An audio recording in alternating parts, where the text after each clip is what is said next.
네, 여러분 인생을 비유하는 아마 다양한 비유들을 여러분 들어보셨을 겁니다.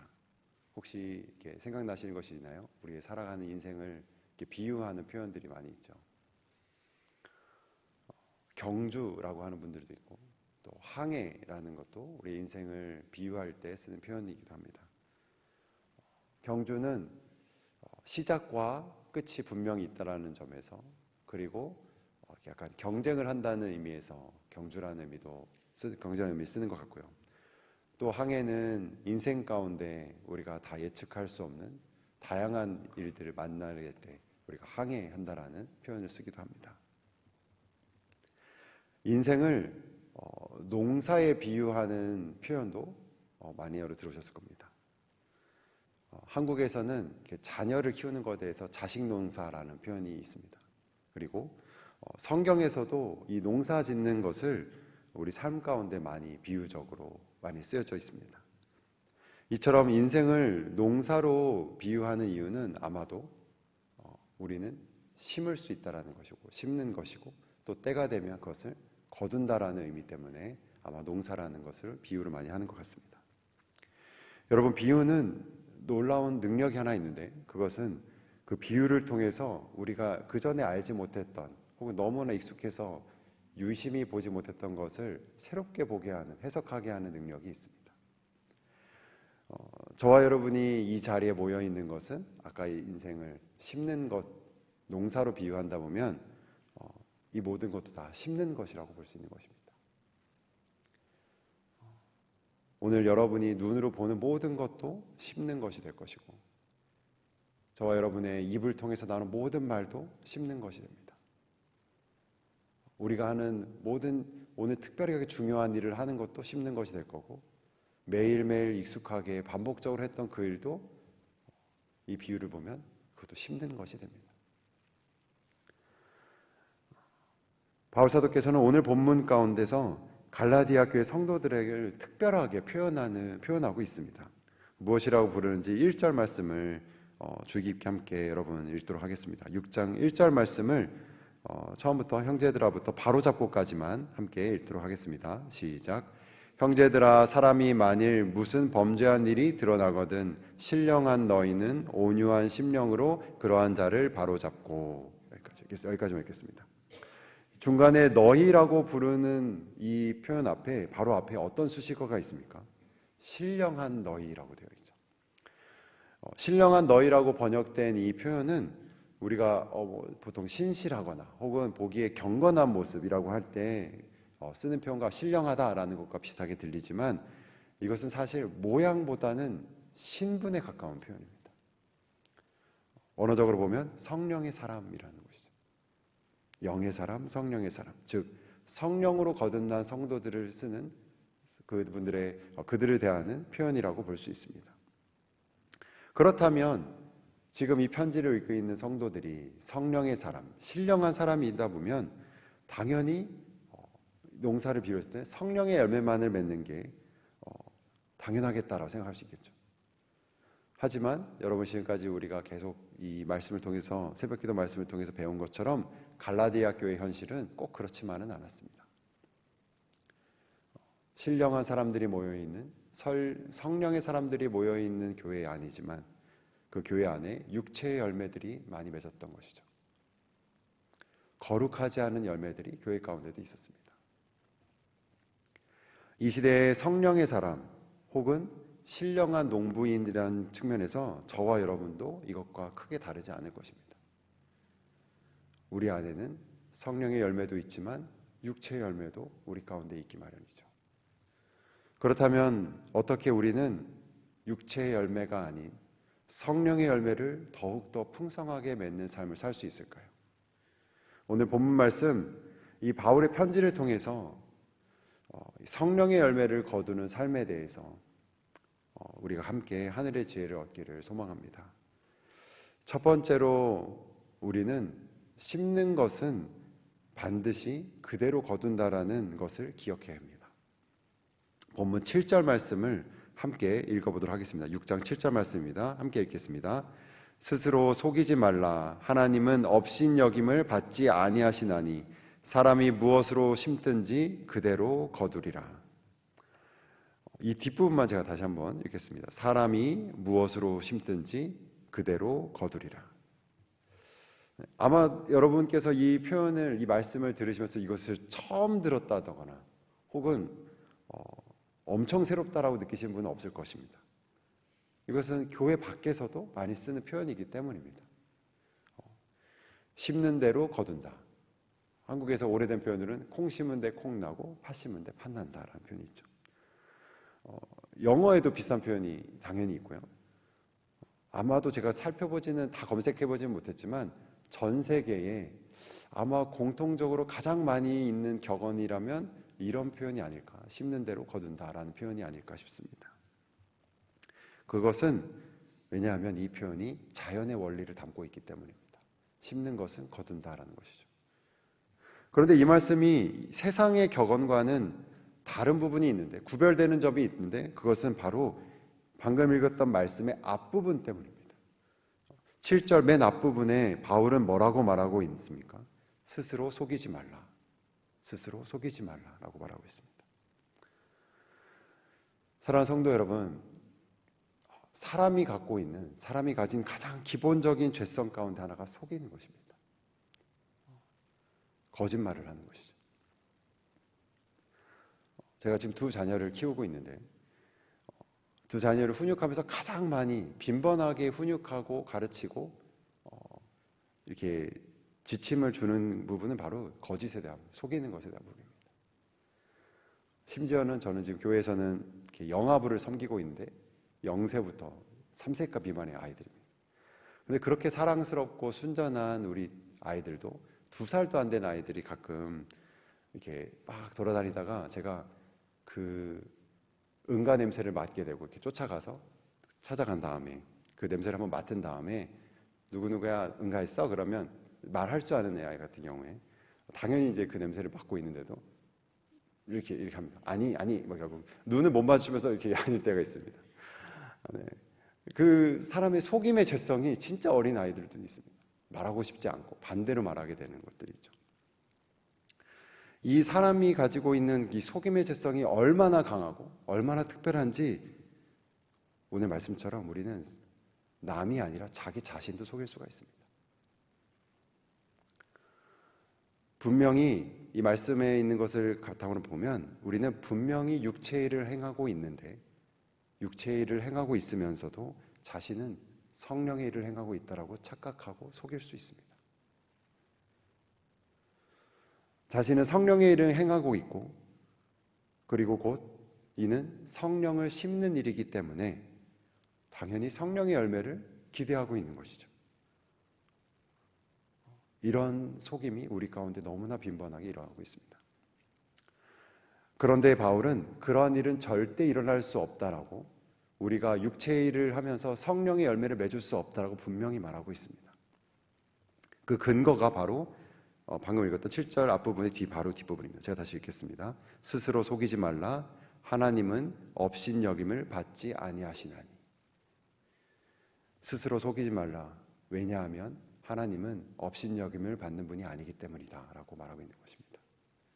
여기서 바울은 하나님이 어떠한 분이신지를 명제로 선포하고 있습니다. 하나님은 업신여김을 받지 아니하나니. 예전에 개역 한글로는 하나님은 만울이 여김을 받지 아니하시나니 라고 되어 있었습니다. 이를 조금 더 우리가 쓰는 표현으로 표현하자면, 하나님은 영어에도 그렇게 표현돼서 조롱받는 분이 아니시다.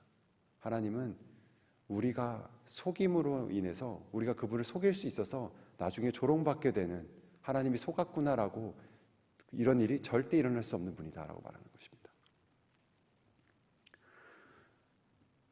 사람으로 하여금 우리는 우리 자신을 속일 수는 있어도 하나님은 속일 수가 없습니다. 너가 심은, 성도인 우리가 심은 그것을 하나님은 반드시 거두게 하실 것이다 라고 말하고 있는 것입니다. 하나님 보시기에 우리가 육체의 것을 심으면 육체의 열매를 맺게 되실 겁니다. 하나님 보시기에 우리가 성령의 것을 심으면 성령의 열매를 맺게 될 것이다 라고 바울 사도께서 말하고 있는 것입니다. 우리는 하나님의 지혜가 없으면, 성령의 조명하심이 없으면 우리는 육체의 일을 행하면서도 성령의 일이라고 생각하기 쉬우며 그 심는 일들 가운데 육체의 일들이, 육체의 열매들이 맺게 될 것이라고 오늘 바울사도는 경고하고 있는 것입니다. 심는 대로 거둔다라고 하는 이 진리는 경고뿐만이 아니라 또 우리에게는 소망이 되기도 합니다. 고린도후서 9장 10절 말씀, 바울사도께서 여기서도 서신으로 말씀하신 부분인데 이 말씀은 제가 읽도록 하겠습니다. 심는 자에게 씨와 먹을 양식을 주시는 이가 너희 심을 것을 주사 풍성하게 하시고 너희 의의 열매를 더하게 하시리니. 바울사도께서는 여기서도 심는 것에 대해서 말하고 있습니다. 여기서 심는 것은 구체적으로 하나님께 드리는 것, 연보, 그리고 교회 안에 어려운 성도를 돕는 것에 뜻하고 구체적으로 뜻하고 있었습니다. 바울사도께서는 사랑으로, 믿음으로 심는 자를 하나님께서는 풍성하게 하시고 심는 것에 더 열매 맺게 하시고 그것에 대한 상을 주신다, 보상을 주신다라고 말하고 있습니다.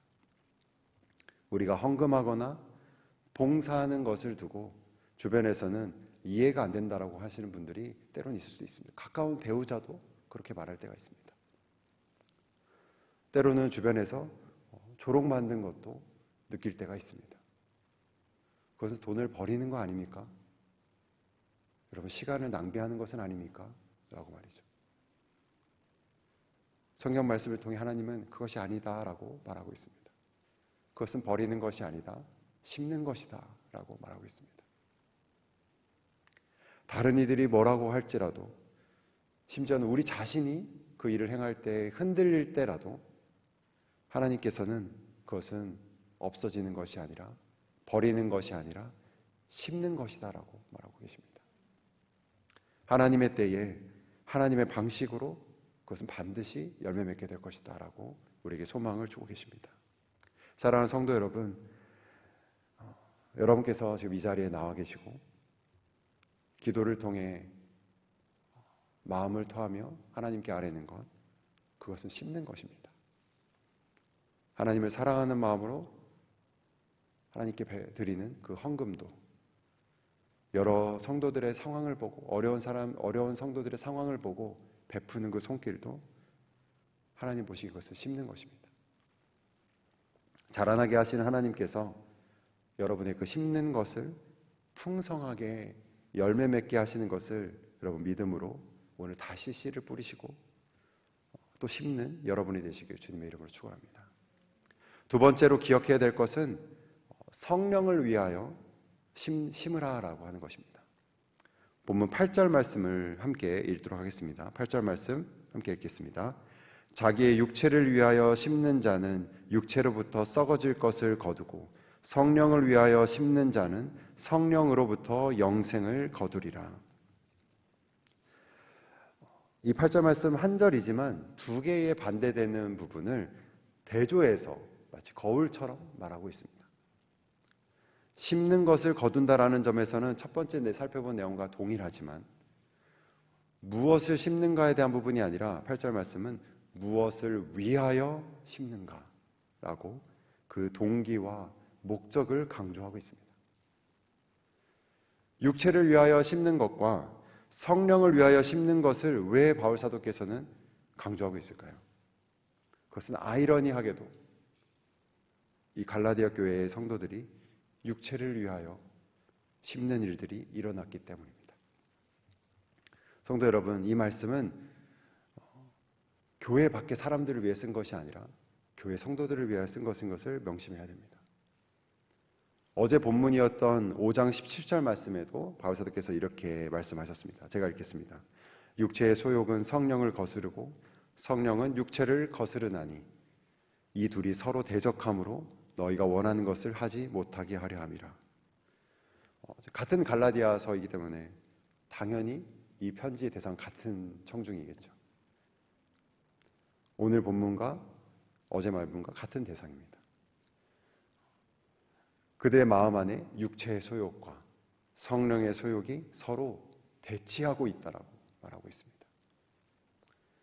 이는 마치 줄다리기에서 한쪽이 강하게 당기면 한쪽이 끌려가고, 마치 시소처럼 한쪽이 무거워지면 다른 한쪽이 가벼워지는 것과 같은 원리입니다.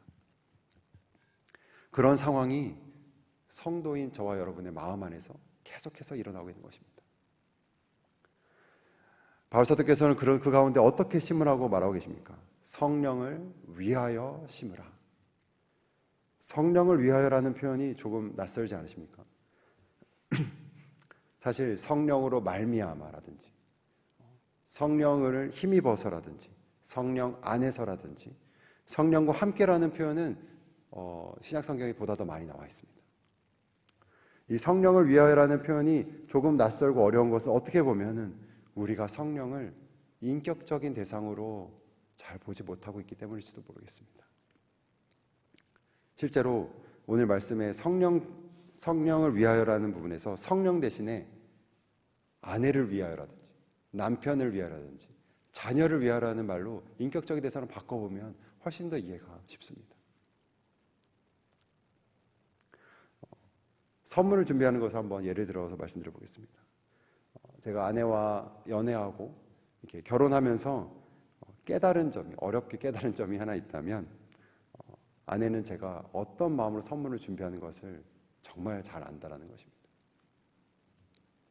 선물은 당연히 제가 그 대상이 아내라면 아내를 위해 준비하는 것이죠.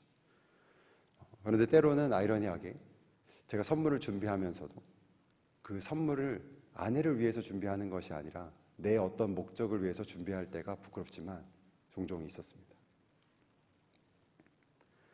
진정한 목적이 아내를 위해서 생각해서 그 목적을 분명히 가지고 주는 선물일 때도 있지만, 다른 목적을 위해서 꿍꿍이가 있어서 혹은 어떤 거를 모면하기 위해서 적당한 선물을 찾고 준비해서 줄 때가 있죠.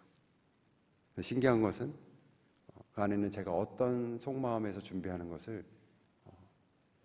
정말 민감하게 그것을 알고 그것이 드러난다는 것입니다. 근데 하물며 우리 안에 내주하시는 성령 하나님께서는 우리가 무엇을 위하여, 누구를 위하여 그것을 하는지를 얼마나 더 잘 아시겠습니까?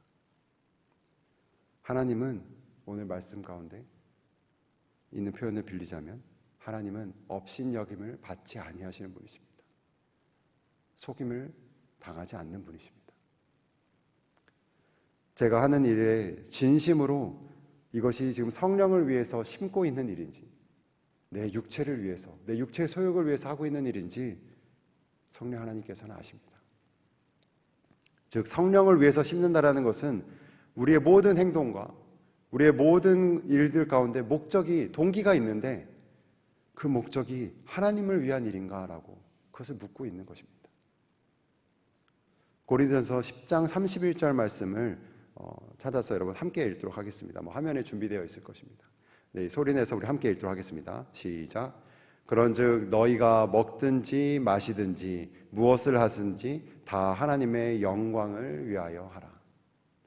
우리가 먹는 것, 우리가 마시는 것, 우리가 말하는 것, 행동으로 옮기는 것, 이 모두가 오늘 우리가 심게 될 것입니다. 바울 사도는 그것을 하나님을 위하여, 하나님의 영광을 위하여, 하나님의 나라를 위하여 하여라라고 권면하고 있습니다. 사랑하는 성도 여러분, 성령을 위해서 하는 것과 육체를 위해서 하는 것 사이에 중립지대는 없습니다. 우리가 성령을 위해서, 성령님을 위해서, 하나님을 위해서 그 마음으로 심지 않으면 그 모두가, 우리가 오늘 심는 모든 것은 육체를 위해서 심는 것이 될 것입니다. 육체를 위해 심는다라는 것은 곧 육체의 열매를 맺게 된다는 것입니다. 그것은 8절 말씀에 다시 보시면 육체를 인한 그 모든 맺게 되는 이 모든 열매는 다 썩어질 것이다 라고 말하고 있습니다. 다 없어질 것이다. 오직 성령을 위해서 심겨진 것들만이 영원할 것이다. 영생이 될 것이다. 우리 가운데 영원히 누리게 될 것이다 라고 다시 한번 말하고 있습니다. 여러분, 썩어질 것을 심으시겠습니까? 아니면 영원한 것을 오늘 심으시겠습니까? 이 말씀을 마무리하도록 하겠습니다. 오늘 본문 말씀이 성도로서 거두게 될 이 열매를 말하고 있는 것은, 거두게 될 것을 강조하는 것은, 그것은 오히려 심는 것, 오늘 심게 될 것을 강조하기 위한 것입니다. 우리는 열매가 언제 맺힐지, 혹은 어떠한 모양으로 맺힐지 온전히 다 알 수가 없습니다. 그렇기 때문에 우리는 종종 포기하고 또 낙심하게 되는 것입니다. 오늘 본문 9절 말씀에 이렇게 말하고 있습니다. 우리가 선을 행하되 낙심하지 말지니 포기하지 아니하면 때가 이름에 거두리라. 바울 사도는 이렇게 권면하고 있습니다. 낙심하지 말아라.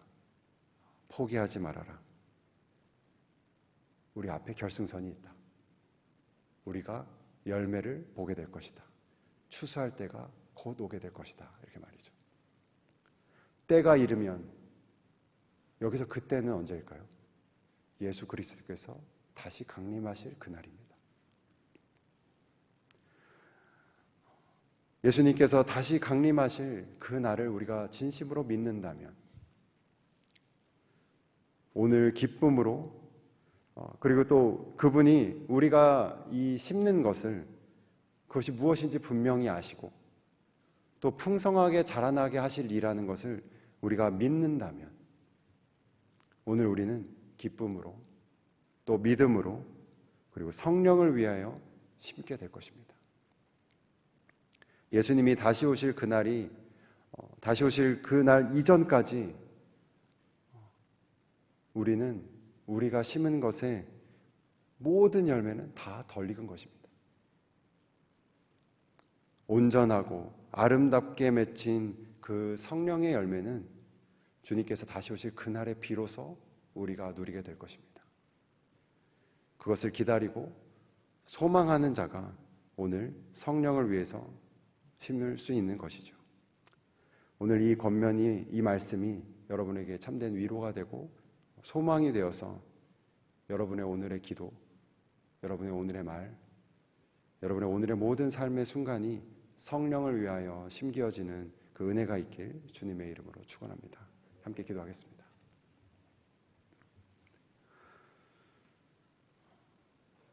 사랑과 은혜가 풍성하신 하나님 아버지, 오늘도 말씀으로 우리를 만나주시고 말씀으로 인도하여 주시는 하나님께 감사를 드립니다. 갈라디아 교회를 향해 어리석도다, 성령으로 시작한 일을 육체로 마치겠느냐라고 절규한 바울 사도의 그 말씀으로 우리의 영혼을 깨우시는 것임을 우리가 믿습니다. 보혜사 성령님이 없이는 우리가 심는 모든 것이 결국은 썩어지고 허무한 것들이 될 수밖에 없음을 믿음으로 고백합니다.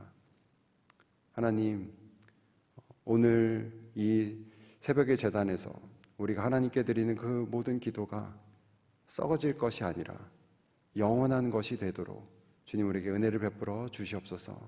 우리가 오늘 하루의 삶 가운데 성령님을 위하여 심을 수 있도록 주님께서 다시 오실 그날을 인내하고 소망하는 믿음을 주님 더해 주시옵소서.